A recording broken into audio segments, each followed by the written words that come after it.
para poder falar um pouco a respeito da frente de luta para o Instituto Federal em Ribeirão, do porquê ela foi criada, quais foram os passos que foram dados até esse momento, onde nós garantimos, né, que haverá um Instituto Federal em Ribeirão Preto, e os próximos passos da frente.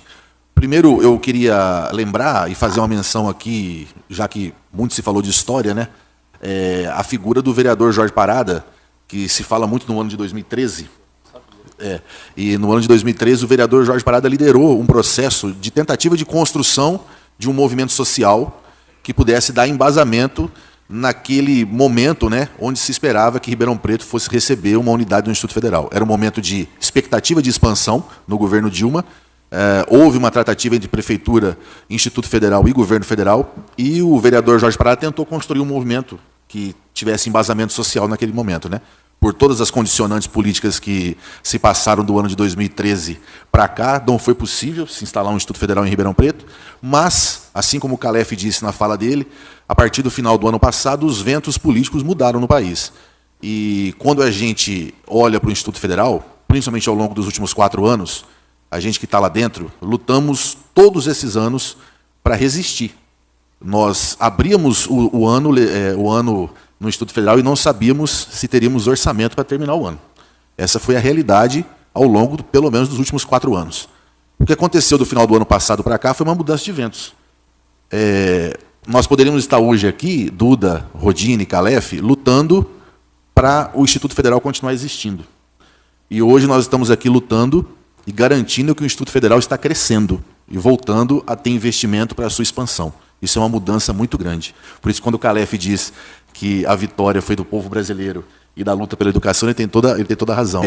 Dito isso, nós retomamos a frente de luta e de movimentos sociais no final do ano passado, justamente porque entendíamos que, com a vitória do presidente Lula, era o momento de reinvestir no processo de tentativa de trazer um instituto para Ribeirão Preto. E nisso nós somos felizes. Aconteceu. Não é? E isso é muito importante. Quais são os passos que a gente pode dar a partir de então? Quais são os passos? A frente vai deixar de existir agora, que aconteceu, que se colocou o Instituto Federal em Ribeirão? Eu acho que não. Eu acho que nós temos que fortalecer essa frente, ampliar essa frente, porque nós temos, como o nosso diretor, o nosso reitor Silmário colocou, e o próprio diretor Calef, alguns obstáculos, né, alguns desafios pela frente. Alguns desafios pela frente. Eu cito o primeiro desafio, o desafio do prédio. Eu vou ser sincero aqui com todos, eu acredito que o ideal para um Instituto Federal em Ribeirão Preto, não só em Ribeirão, mas cidades da importância de Ribeirão Preto, seria o governo federal construir um prédio novo. Seria essa a minha primeira reivindicação. Eu acho que o governo federal deveria investir num prédio novo. O Rodine e a Duda sabem, vereadores dessa casa, que há centenas de terrenos da prefeitura que podem ser disponibilizados. E não é uma cobrança, mas é uma sugestão, né? Uma sugestão de luta, inclusive da nossa frente, de forçar esse debate com o governo federal e da importância de se construir um prédio novo. Por quê? Porque o Calef sabe, e quem trabalha no Instituto sabe, que a arquitetura dos institutos federais é importante, inclusive pedagogicamente. A disposição dos laboratórios, das salas de aula, como o Instituto se constitui, a arquitetura é fundamental. Então, se tem terreno, se o governo federal está à disposição de fazer os investimentos, que nós possamos cobrar que, se tem que fazer um Instituto Federal, que se faça num prédio novo. Se não for possível, que a gente lute para que tenha um prédio em Ribeirão Preto que possa ser adequado às demandas que o Instituto requer. E isso aí o nosso reitor falou, o diretor Calef falou também, tem alguns, né? Eu, pessoalmente, defendo o prédio do Celso Charuri, eu acho importante, já foi colocado no passado e está lá à disposição de novo. Vai ter que fazer reformas? Vai ter que fazer reformas, mas se não for possível a construção de um prédio novo, eu acho que o Celso Charuri responde bem. Um outro desafio é o desafio dos eixos e cursos. Rapidamente, para poder terminar minha fala, eu acho que esse desafio ele é fundamental. Porque eu conversei com o Calef antes dessa audiência e falei para ele, é importante, né, Calef, a gente sempre está conversando, de reiterar aqui o seguinte, o Instituto Federal de Ribeirão Preto não vai competir nem com o Instituto Federal de Sertãozinho, nem com as escolas já instituídas em Ribeirão Preto. O que a gente quer é somar e complementar.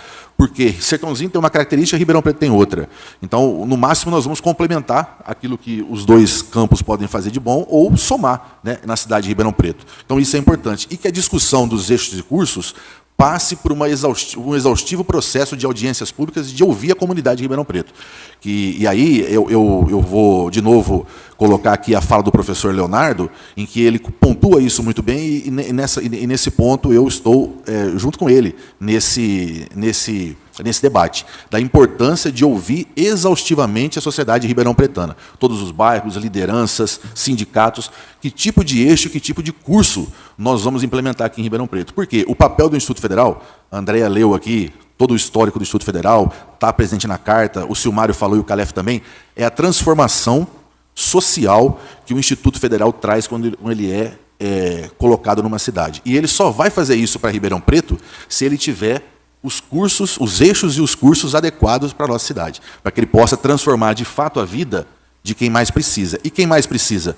É a população de Ribeirão Preto, que precisa de uma escola pública, gratuita e de qualidade, que é o que é oferecido pelo Instituto Federal. Então, Duda, eu sei que o planejamento aqui dessa comissão, que o Rodine também faz parte, é de fazer 5, 6 audiências públicas. Eu tenho certeza que a questão do prédio já está pautada para fazer numa próxima audiência, e a questão de eixos e cursos. E faço uma sugestão. Nós temos vários institutos federais aqui na nossa região. Sertãozinho é um, mas nós temos em Matão, temos em Barretos, temos em São Carlos, temos em Araraquara. Convide os diretores também, para que eles possam vir aqui, ou seus representantes, para eles poderem, inclusive, mostrar para a cidade de Ribeirão Preto o quanto é importante o Instituto Federal nas suas cidades, para ter o exemplo de Sertãozinho e também das outras nossas cidades vizinhas. Então, para terminar, a frente vai continuar. Convido a todo mundo que se integre na frente. Nós temos um grupo de WhatsApp ativo e nós vamos...